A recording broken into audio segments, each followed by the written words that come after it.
Hey knitting peeps, welcome or welcome back to my channel, bopeepknits. My name is Lisa. If you've never seen me before, I make knitting content on YouTube, TikTok, and occasionally on Instagram. If you can't tell from my voice, I am recovering from the flu at the moment. I'm at home, but I still wanted this opportunity to chat with you guys. I do have my tea here in my favorite mug as my savior in case I cough a little bit. But today's video is a special one. We are going on a little bit of a yarn adventure. I am visiting my favorite yarn store for the very first time. Recently, my boyfriend and I, along with a couple of our friends, went to Toronto for a wedding. And so I thought this is the perfect opportunity to visit my favorite yarn store, the Knitting Loft. I've shopped on the Knitting Loft online before, but I've never visited the store in person because it is a little bit far away from me. And so while we're in the big city, we gotta eat some good food, we gotta do a little bit of shopping. And so I'll take you along on our little adventure and we'll do a yarn haul at the end of the video. So we headed up to Toronto on the Saturday of the Labor Day long weekend. There were 4 of us in the car, my boyfriend and I, and another couple who was carpooling with us. And unfortunately, as the only knitter in the car, I could not drag 3 other people on a full-blown yarn crawl. But, and we were also on a little bit of a time crunch just because we were heading up the day before the wedding. But trust me, if I had it my way, I would have visited all of the yarn stores in Toronto. 2 places that I really wanted to visit in addition to the Knitting Loft were Good Grief Yarns and Yarns Entangled. And both of these places I discovered through Rebecca, aka Hypnot Hooray on YouTube. She is so great. I love all of her videos. But anyway, if I couldn't hit up the yarn stores that I wanted to visit, I at least hoped that I could satisfy some food cravings that I had. So where I live, the food scene is quite limited, especially with Asian cuisine. And so my foodie mode was activated during this car ride. Like I was determined to get the other 3 people on board with eating good Asian food in the GTA area, you know. I wanted to eat some sushi, dim sum, hot pot, Vietnamese food, just anything and everything I wanted to consume. But yeah, so it was around lunchtime that we arrived. And I successfully managed to convince everyone in the car to grab some dim sum.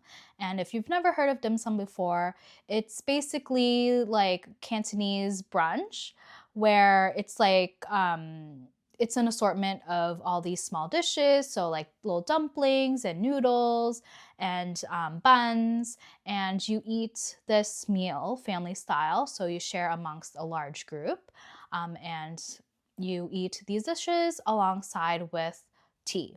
So I'm not from Toronto and I don't go to Toronto very often. So I was not aware of the dim sum game in Toronto and the GTA area. Like people were lining up to go to these dim sum places and it was packed. Like there was so many people just standing outside and waiting.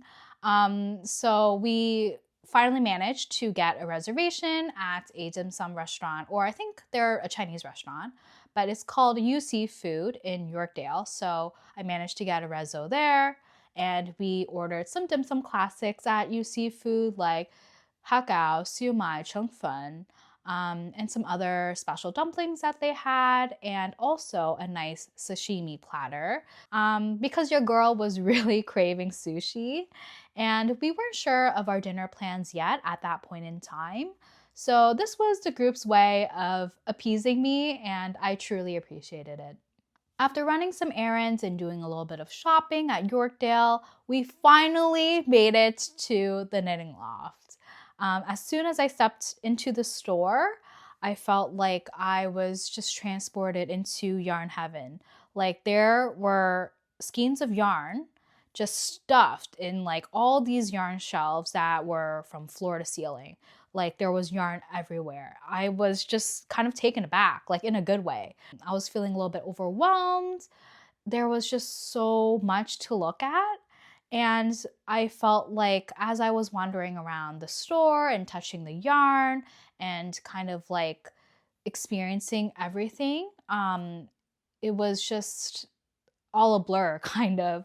Like my brain low-key kind of short-circuited a little bit because I kind of went into the store, or I had a plan to go into the store with like a list of the yarns that I wanted to buy.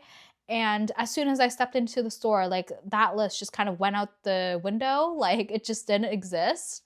I totally forgot about it because all of the yarn was just kind of calling to me. So it was just touching the yarn and checking out the yarns that I've only seen in online, like I've never seen in store before.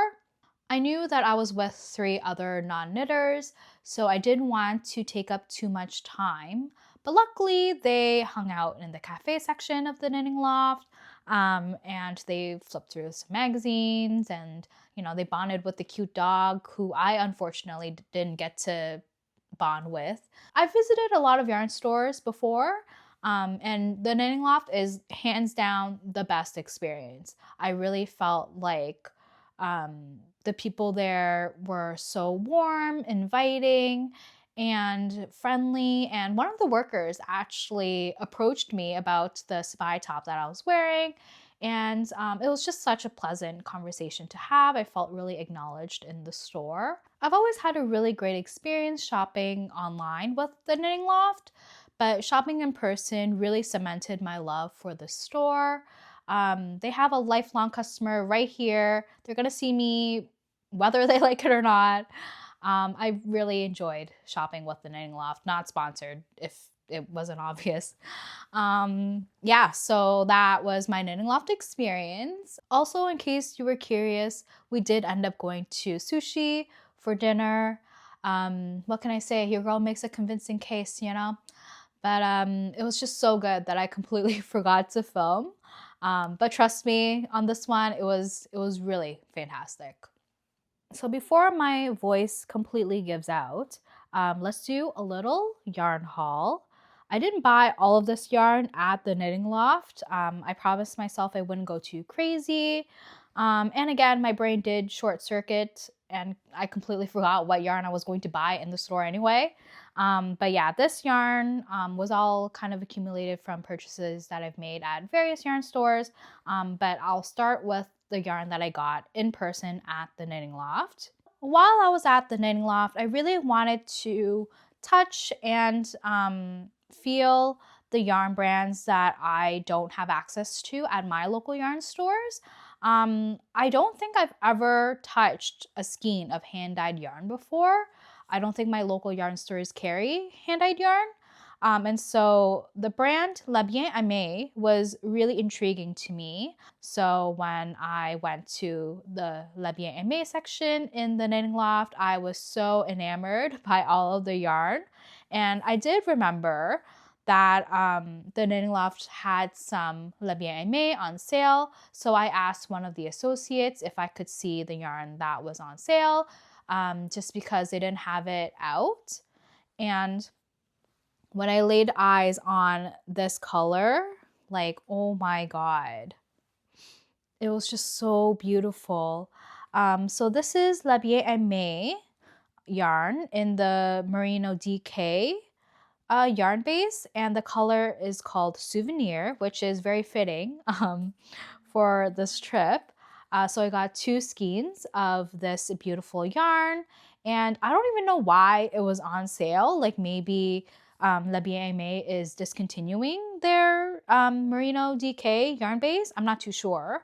I still see it on their website, but anyway, maybe they're discontinuing this color.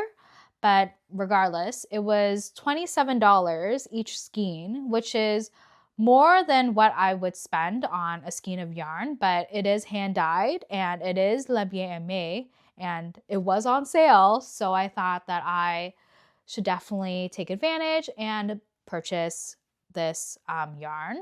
And so I got 2 skeins because I wanted to knit up a really cute hood from Woozy by Celine.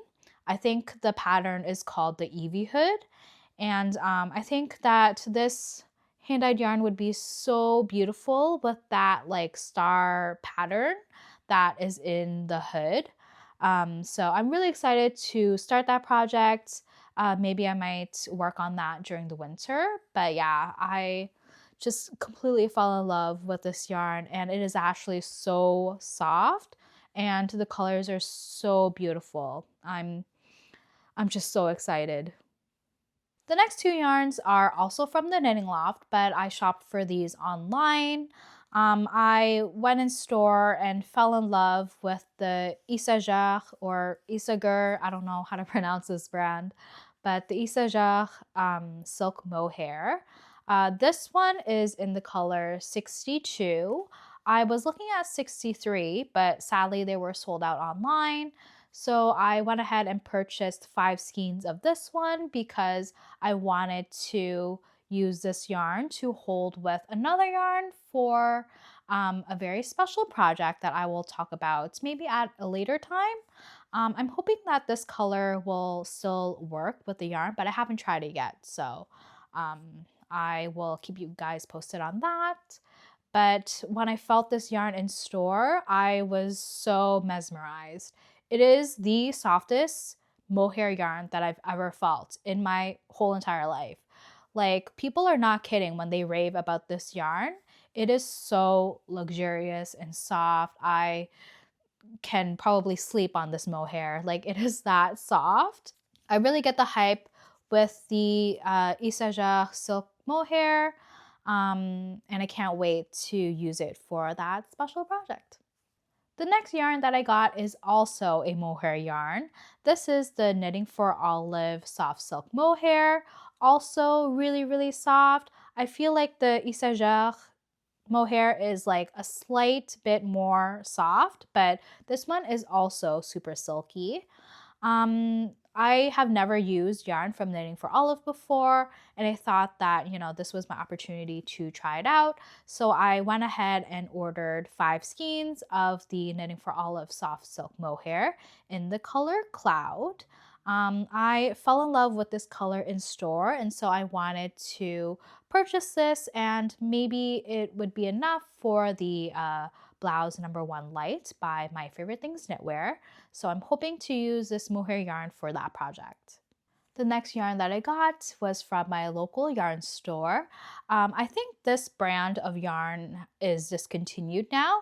It's called Sublime, and the yarn base is natural Aran wool. And it's 100% wool. The color is Gracie. And it's just such a beautiful, like, smoothie green sort of color. And I think that it would be so lovely for a cardigan.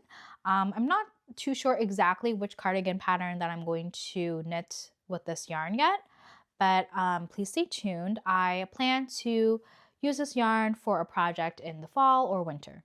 With this yarn, I'm going to hold it with the Sandnes Garn Tynn Silk Mohair in the color Matcha, and I have 5 skeins of this, and I really think that these two colors look so beautiful together. I'm super excited to share the next 2 yarns that I got, which are the Børstet Alpakka yarns from Sandnes Garn. I got the colors Porcelain and Shocking Pink. I've already started using the Shocking Pink color for the Marie sweater by Milote by Vic. I think that it is the perfect yarn for that pattern. I normally don't gravitate towards this purpley pink, but I really, really like it, especially the texture of this yarn. For the porcelain colored yarn, I'm thinking of knitting up the Cloud Sweater by Petite Knits. I think this creamy white and this fluffy texture is just perfect for that pattern. The last yarn that I got is from Lion brand. It's the Wool Ease in the color Linen. I got 2 skeins of this yarn to gift knit some beanies for some loved ones. This is the yarn that I used when I first began knitting, and I fell in love with the hobby, so I wanted to circle back and use it again. I think that especially if you are gift knitting for people, you're not really sure of their laundry habits, so I wanted to go the safe route and use a yarn that was mostly acrylic. This is 80% acrylic, 20% wool, and I still think that this yarn, even though it is mostly acrylic, it really behaves like wool. I really like it, and I think that it is a great yarn for beginners. If you've never used it before, give it a try. You won't regret it. So that's it for today's video. Thank you so much for watching until the end. Comment down below if you've made any yarn purchases recently. I can be knit-fluenced. Your girl is a little bit nosy, so please let me know. And subscribe to the channel if you want to see more videos from me. Until we see each other next time, happy knitting!